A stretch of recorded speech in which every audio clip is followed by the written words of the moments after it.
ఈ రోజు ధాన్యం కొలుగాలు అంతా జగన్మోహన్ రెడ్డి గారు వచ్చినాక అడ్డగోలుగా పరిస్థితి జరిగిందండి.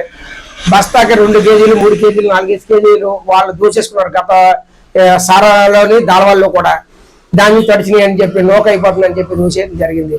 అలాంటి పరిస్థితులు వాళ్ళ రైతుకి రాకూడదండి. ఏ ఒక్క రైతన్నా ధాన్యం పండించి మళ్ళీ ఎదురు మేము డబ్బులు కట్టి ధాన్యం మిల్లులకి ఇవ్వడం అన్నది ఎంత ఇబ్బందికరమో ఒక్కసారి రైతు గురించి కూడా ఆలోచించండి. రైతులు చాలా బాగా నలిగిపోయారండి. ఎవరు వచ్చినా రైతు బాగుండాలి. రైతు అనేవాడు ఇవాళ ఆధారు ఎక్కువగా దేశంలో ఎక్కడైనా సరే రైతే రాజు. అలాంటి రైతుల్ని చాలా నిర్లక్ష్యంగా చూడతారు.